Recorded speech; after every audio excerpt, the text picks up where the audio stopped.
like me, they long to be close to you. So be sprinkled on the your hair of golden fire in your eyes of blue. That is why. Kamusta mga boss? Welcome sa aking munting channel, Ang Kanta Kwento.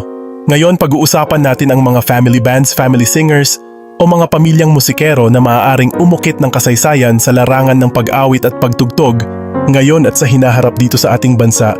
Sa kwentong ito, aalamin natin kung sino-sino ang mga pamilyang ito.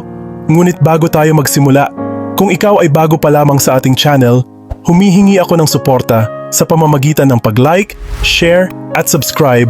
Ikomento mo na rin kung saan ka naroroon upang malaman ko kung hanggang saan umaabot ang ating kwento. Maraming salamat. Napakabihira lang talaga na ang isang pamilya o ang isang buong magkakapatid ay nahilig sa iisang larangan kagaya nga ng pagkanta o paghawak ng instrumento ngayon. Umpisahan na natin. Number 1, Fourth Impact. Ang Fourth Impact ay isang Pilipinong girl group na binubuo ng magkakapatid na sina Almira, Irene Mylene at Selena Cercado. Ang grupo ay lumahok sa ika-12 season ng British na paligsahan sa pag-awit na The X Factor, kung saan sila ang pangsyam na natanggal na kalahok. Kilala rin sila sa pakikilahok sa iba't ibang talent competitions sa Pilipinas at international, kabilang ang World Championships of Performing Arts na kanilang napanalunan noong 2006 at 2013, at ang South Korean talent search na Superstar K6 noong 2014, kung saan sila umabot sa ika-8 pwesto. Ang magkakapatid ay orihinal na mula sa Roxas, Isabela at kasalukuyang nakabase sa Metro Manila. I'm trying to hold my breath, getting louder now. Can you hear it echoing? All the shine of 1,000 spotlights, all the stars we steal from the night sky will never be enough.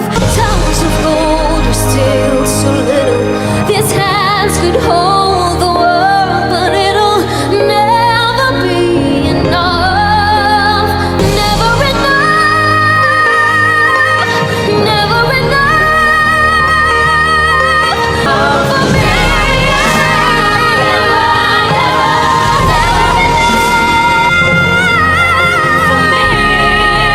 For me, for me.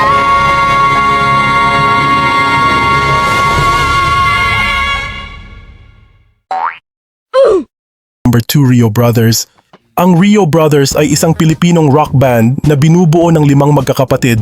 Ang banda ay nagtatanghal ng mga bersyon ng musika mula dekada 1950 hanggang 1970, kabilang ang mga awitin ng The Beatles, The Beach Boys, The Dave Clark 5, Bee Gees, Gary Lewis, The Playboys, VST Company, at iba pang kilalang banda ng panahon na iyon.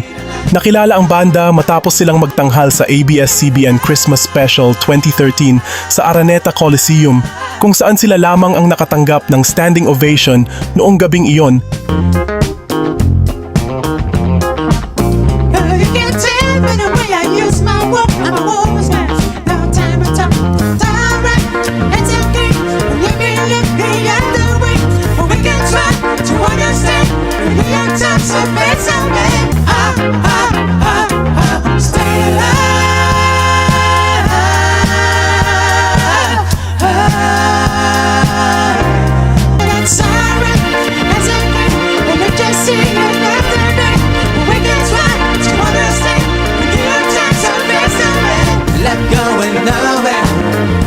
Somebody help me, yeah. I'm still alive.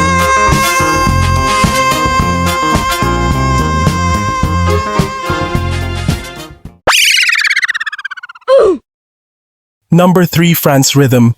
Ang France Rhythm mula sa Sevilla, Bohol, pinamumunuan ng mag-amang Francisco Birad sa bass at ang kanyang 3 anak na sina Chen sa lead guitar at main vocal, ang panganay at pangalawang anak na si Char sa keyboard at second voice, at ang bunso nila na si Dodds para sa pagpalo sa drums.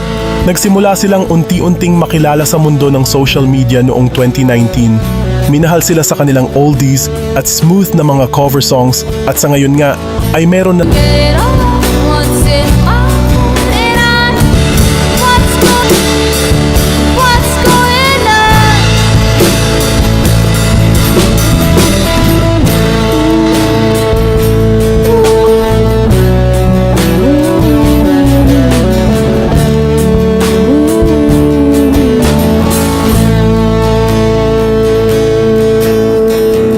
It's been 5 years and my life is still trying to get that big love home for a destination.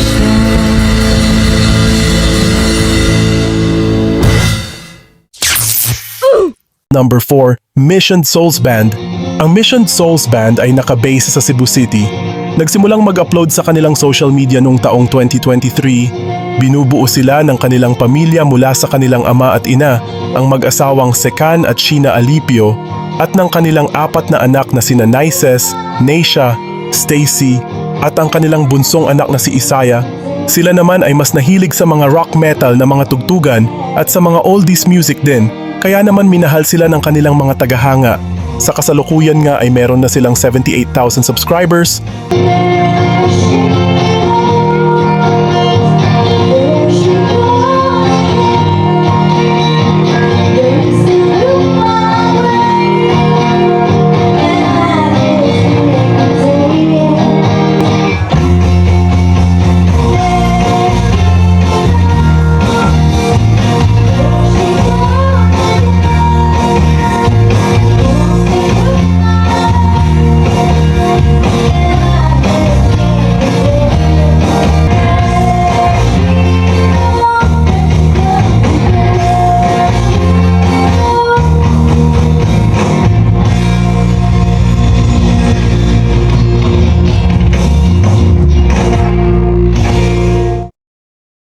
Lahat nga sila mga kakwento ay may kanya-kanyang mga YouTube channel, kaya naman suportahan natin sila at isubscribe natin sila at panoorin ang kanilang mga talento. Ang pagkakasunod-sunod nga nito ay random lamang, kaya sana ay huwag natin itong bigyan ng kulay dahil lahat sila ay magagaling at mga talentad. Kaya naman mga kakwento, may mga kakilala pa ba kayo ng mga family band? I-komento nyo sa ating comment section mga kakwento at i-komento nyo rin kung saan kayong lugar upang malaman ko kung hanggang saan inabot ang kwento nating ito. At kung bago ka pa lamang dito sa ating channel ay hingin ko po muna ang inyong like, share at subscribe bilang suporta. Maraming salamat. Sana mga kakwento ay mag-join kayo sa ating membership dito sa ating channel. Ito ay 25 pesos lamang para ma-activate nyo ang mga perks natin, gaya ng ating mga special emoji para sa comment section at early access sa ating mga kwento at marami pang iba. Salamat na agad sa inyo mga kakwento. Salamat sa pagsama sa akin hanggang dito sa dulo ng ating kwento.